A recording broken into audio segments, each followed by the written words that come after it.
Bengaluru rave పార్టీతో వివాదంలో చిక్కుకున్న నటి హేమ మూవీ ఆర్టిస్ట్ అసోసియేషన్ మాకు సంచలన లేఖ రాశారు. తన డ్రగ్ టెస్ట్ రిపోర్ట్ కాపీతో పాటు లేఖ మా అధ్యక్షుడు మంచు విష్ణుకు అందజేశారు. తనకు షోకాజ్ నోటీస్ ఇవ్వకుండా, వివరణ కోరకుండా ఏకపక్షంగా సభ్యత్వం తొలగించడం అన్యాయమని లేఖలో పేర్కొన్నారు. ఇటీవల తాను డ్రగ్స్ టెస్ట్ చేయించుకున్నానని, అందులో నెగిటివ్ వచ్చిందని హేమ తెలిపారు. ఈ లేఖతో పాటు తన డ్రగ్ టెస్ట్ రిపోర్టును కూడా మంచు విష్ణుకు అందజేశారు. తనపై వచ్చిన ఆరోపణల్లో నిజానిజాలు పోలీసుల విచారణలో బయటపడతాయని పేర్కొన్నారు.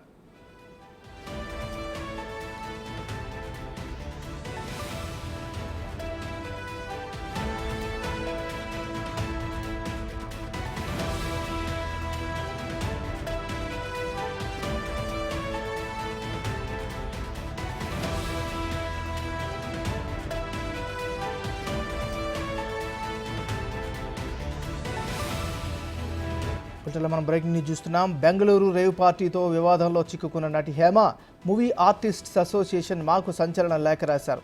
తన డ్రగ్ టెస్ట్ రిపోర్టు కాపీతో పాటు లేఖను మా అధ్యక్షుడు మంచు విష్ణుకు పంపించారు. తనకు షోకాజ్ నోటీస్ ఇవ్వకుండా, వివరణ కోరకుండా ఏకపక్షంగా సభ్యత్వం తొలగించడం అన్యాయమని లేఖలో పేర్కొన్నారు. ఇటీవల తాను డ్రగ్ టెస్ట్ చేయించుకున్నానని, అందులో నెగిటివ్ వచ్చిందని తెలిపారు హేమ. ఈ లేఖతో పాటు తన డ్రగ్ టెస్ట్ రిపోర్టును కూడా మంచు విష్ణుకు అందజేశారు. తనపై వచ్చిన ఆరోపణల్లో నిజానిజాలు పోలీసుల విచారణలో బయటపడతాయని పేర్కొన్నారు.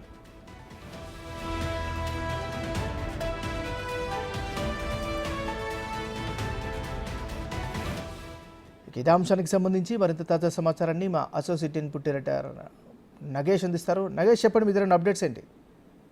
హేమ బెంగళూరు రేవ్ పార్టీలో పేరు వచ్చిన తర్వాత తన ప్రాథమిక సభ్యత్వాన్ని మా అసోసియేషన్ రద్దు చేయడంతో ఇవాళ మంచు విష్ణుని కలిసిన తర్వాత తనకు నెగటివ్ రిపోర్ట్ ఇచ్చిందని చెప్పి ఒక రిపోర్ట్ ని మంచు విష్ణుకి అందజేసింది.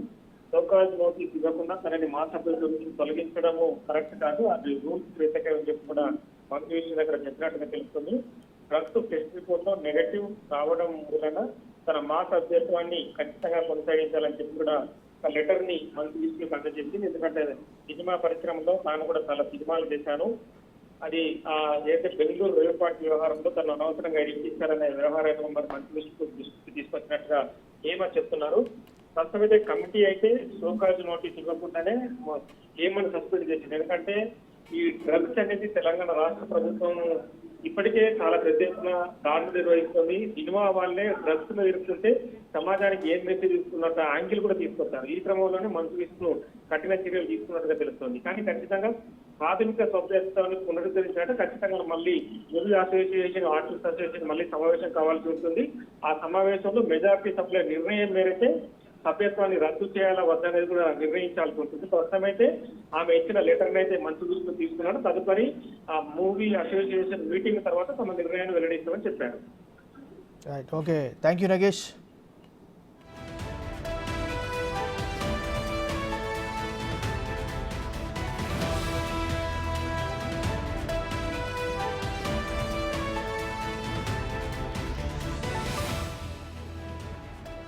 బెంగళూరు రేవ్ పార్టీతో వివాదంలో చిక్కుకున్న నటి హేమ మూవీ ఆర్టిస్ట్ అసోసియేషన్ మాకు సంచలన లేఖ రాశారు.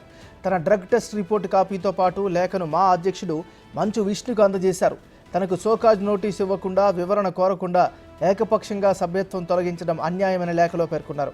ఇటీవల తన డ్రగ్స్ టెస్ట్ చేయించుకున్నానని, ఇందులో నెగిటివ్ వచ్చిందని హేమ తెలిపారు. ఈ లేఖతో పాటు తన డ్రగ్ టెస్ట్ రిపోర్టును కూడా మంచు విష్ణుకు అందజేశారు.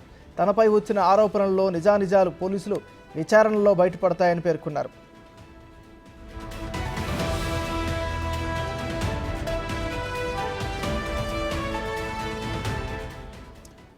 ఓవరాల్గా ఈ హేమ ఇష్యూకి సంబంధించి మరింత తాజా సమాచారాన్ని మా రిపోర్టర్ రానా లైవ్లో అందిస్తారు. రానా, చెప్పండి. ఎస్ఎంఎన్ఆర్ బెంగళూరులో డ్రగ్స్ కేసులు ఇరకపోయిన తర్వాత ఆమె 14 రోజుల పాటు కూడా జైలుకి వెళ్ళింది. జైలుకి వెళ్ళిన తర్వాత మళ్ళీ రిమాండ్ అయిపోయినాక ముగిసిన తర్వాత బెయిల్ తీసుకుని హైదరాబాద్కు వచ్చింది. హైదరాబాద్కు వచ్చిన తర్వాత కొన్ని రోజులు కామ్గానే ఉంది. కొంతమంది పైన లీగల్ సంబంధించిన ఒపీనియన్ తీసుకుని వారిపైన కేసులు నమోదు చేయడానికి ఆమె ప్రయత్నించినప్పుడు కానీ కొంతమంది సన్నిహితులు ఆమెకి వారించారు. ఇప్పుడున్న పరిస్థితుల్లో అనవసరంగా రాద్ధాంతం చేసుకోవద్దు, ఆల్రెడీ కేసు అయిపోయే స్థితిలో ఉంది కాబట్టి ఈ మూమెంట్లో ఎవరిని కూడా ఏమి అనుకోని కూడా చెప్పడంతో కొన్ని రోజులు కామ్గా ఉంది. తర్వాత తన మా సంబంధించినటువంటి సభ్యత్వాన్ని మా ప్రెసిడెంట్ మంచు విష్ణు ఇప్పటికే రద్దు చేసినటువంటి నేపథ్యంలో, ఎందుకంటే కరాటి కళ్యాణి ఆమె పైన ఫిర్యాదు చేసింది, మరికొంతమంది కూడా ఫిర్యాదు చేశారు. సో ఇప్పుడు ఆరోపణలు ఎదుర్కొంటున్న వ్యక్తిని నిజం నిరూపించుకునేంత వరకు కూడా మా సభ్యత్వాన్ని రద్దు చేయమని కూడా ఇప్పటికే కోరిన నేపథ్యంలో దాని దగ్గరగానే ఆమె సభ్యత్వం కూడా రద్దు చేశారు. రద్దు చేసిన తర్వాత ఆమె కొన్ని రోజులు కామ్గా ఉంది. ఇప్పుడు డ్రగ్ టెస్ట్లు మళ్ళీ వచ్చి చేయించుకున్నట్టుగా తెలుస్తుంది. చేయించుకున్న తర్వాత దాంట్లో నెగిటివ్గా వచ్చింది. పైగా ఈ కేసులో నేను ఎక్కడ కూడా డ్రగ్ తీసుకున్నట్టుగా ఆనవాళ్ళు కూడా కనపడలేదు. పైగా పోలీసులు చేపించినట్టు ఈ వైద్య పరీక్షల్లోనే నెగిటివ్ వచ్చింది. కాబట్టి తప్పుడు కేసుగానే పరిగణించండి. కావాలనే కొంతమంది నా పైన అబాండాలు వేయడానికి ఈ కేసులో నన్ను ఇరికించారు. కానీ నా పార్టీకి వెళ్ళాను, కానీ బర్త్డే పార్టీలో పాల్గొని మాత్రమే నేను వచ్చాను. కానీ ఎక్కడ అక్కడ జరిగినటువంటి రేవ్ పార్టీకి కానీ అక్కడ జరిగినటువంటి డ్రగ్స్ పార్టీకి కానీ నాకు ఎటువంటి సంబంధం లేదు. కావాలంటే పోలీసులు కూడా ఆగ్రహం వ్యక్తం చేసింది. నేను ఆ పార్టీలో ఉన్నప్పుడు లేనట్టుగా నేను వీడియో రిలీజ్ చేశారు. కాబట్టి దాన్ని బేస్ చేసుకుని వాళ్ళు పక్కదేవ పట్టించే విధంగా కూడా వ్యవహరించారనే ఉద్దేశంతో కూడా నన్ను అరెస్ట్ చేయించారు. అంతే తప్ప ఎక్కడ కూడా నా ఇన్వాల్వ్మెంట్ లేదు, నేను క్రైమ్ చేయలేదు, ఆ రేవ్ పార్టీకి డ్రగ్స్ పార్టీకి నాకు ఎటువంటి సంబంధం లేదు అనేది కూడా ఆమె చెప్తున్నటువంటి వర్షను. పైగా తన స్నేహితుడితోనే నేను అక్కడికి వెళ్ళాను. పైగా ఏదైతే ఆ పార్టీ సంబంధించిన నిర్వాహకుడు వాసు ఇచ్చినటువంటి ఆ ఇన్విటేషన్ ప్రకారమే నేను వెళ్ళాను తప్ప నేను అక్కడ ఏం చేయలేదంటూ కూడా ఆమె చెప్పినటువంటి వర్షంలో ఇప్పటికే మంచు విష్ణుని ఇవాళ కలిసినట్టుగా సమాచారంతో కలిసిన తర్వాత తను లెటర్ ఇచ్చినట్టుగా తెలుస్తుంది. ఎందుకంటే గతంలో మీరు నాకు షోకాజ్ నోటీసులు ఇచ్చారు కాబట్టి వాటికి ఇప్పటి వరకు నేను రిప్లై ఇవ్వలేదు. రిప్లై ఇవ్వకముందే నా పైన చర్యలు తీసుకున్నారు. సో ఇప్పుడు వాటికి నేను రిప్లై ఇస్తున్నాను. సో ఇప్పుడు నా యొక్క నెగిటివ్ వచ్చింది కాబట్టి నా యొక్క మా సభ్యత్వం అనేది కూడా పునరుద్ధరించండి, నేను మళ్ళీ సినిమాల్లోకి నేను చేస్తాను. ఎందుకంటే నాకు ఉన్నటువంటి ఏకైక ఏదైతే ఆర్థిక వనరు కూడా సినిమానే కాబట్టి ఇప్పుడు మా సభ్యత్వం తీసేస్తే నాకు సినిమాలు అవకాశాలు రావట్లేదు. అది సభ్యత్వం పునరుద్ధరిస్తేనే నాకు అవకాశాలు వస్తాయని కూడా తను వర్షం చెప్పినట్టుగా తెలిసింది. దీనిపైన కూడా సానుకూలంగా మంచు విష్ణు స్పందించినట్టుగా తెలిసింది. దీనిపైన మా సెషన్లో చర్చించిన తర్వాత నిర్ణయం తీసుకొని మీకు ప్రకటిస్తామని కూడా చెప్తున్న పరిస్థితి కనపడుతుంది. మరి రానా పోలీస్ వెర్షన్కి సంబంధించిన అప్డేట్స్ ఏంటి, దీనికి సంబంధించినటువంటి అప్డేట్స్ ఓవరాల్గా ఎప్పుడు తెలిసే అవకాశం ఉంటుంది? ఆల్రెడీ కేసు నడుస్తూనే ఉంది, ఇన్వెస్టిగేషన్ ప్రాసెస్లో ఉంది. ఆ రోజు ఎంతమంది అయితే దాదాపు 87 మంది దాకా కూడా డిటెక్ట్ అయ్యారు కాబట్టి డ్రగ్లో వారినందరినీ కూడా పిలిపిస్తున్నారు. వాళ్ళ నుంచి కూడా ఇప్పటికే వివరాలు సేకరించారు, నోటీసులు ఇచ్చి మరి వివరాలు సేకరించి వాళ్ళకి డ్రగ్స్ ఎలా వచ్చింది, ఎవరు ఇచ్చారు, ఏంటి, అక్కడ ఏం జరిగింది, పార్టీలో ఎవరెవరు ఇన్వాల్వ్మెంట్ ఎంత ఉంది, హేమ అక్కడ పట్టుబడింది కాబట్టి హేమ అక్కడ వ్యవహరించిన తీరు ఏంటి అనేది కూడా వివరాలు సేకరించారు. అంతలోపల ఈమెకి బెయిల్ వచ్చింది కాబట్టి జైలు నుంచి ఈమె లీగల్గానే ఫైట్ చేయాలని కూడా చూస్తుంది. సో ఈమెకు సంబంధించిన ఇప్పుడు రిజల్ట్ కూడా వచ్చాయి కాబట్టి దాంట్లో ఈమె చెప్తున్నటువంటి వర్షం ప్రకారం నెగిటివ్ వచ్చిందని ఇప్పుడు వరకు పోలీసుల నుంచి కూడా ఎటువంటి అఫీషియల్ సమాచారం అయితే రాలేదు. ఒకవేళ పోలీసులకైనా అఫీషియల్ సమాచారం నెగిటివ్ వచ్చిందని చేస్తే మాత్రం ఈ కేసులో ఆమె యొక్క పాత్ర అనేది కూడా చాలా నామమాత్రంగానే పరిగణించాల్సి ఉంటుంది. ఎందుకంటే ఇక్కడ తెలుగు రాష్ట్రాల్లో ఎన్డీపీఎస్ యాక్ట్స్కి అక్కడ ఉన్నటువంటి ఎన్డీపీ యాక్ట్స్కి కొంచెం వ్యత్యాసం అనేది కనపడుతున్నట్టుగా తెలుస్తుంది. అయితే ఇప్పుడు కూడా ఇక్కడ ఆల్రెడీ ఎవరైతే డ్రగ్స్ తీసుకుంటున్న వారందరి పైన కూడా ఖచ్చితంగా వారిని నిందితుల జాబితాలోనే చేర్చాలని కూడా ఇప్పుడు కూడా పోలీసులు చెప్పిన నేపథ్యంలో అక్కడ కూడా ఆ విధంగానే చేర్చినట్టుగా మనకు సమాచారం ఉంది. ఎందుకంటే ఆమెకి పాజిటివ్ వచ్చిందని ఫస్ట్లో అన్నారు.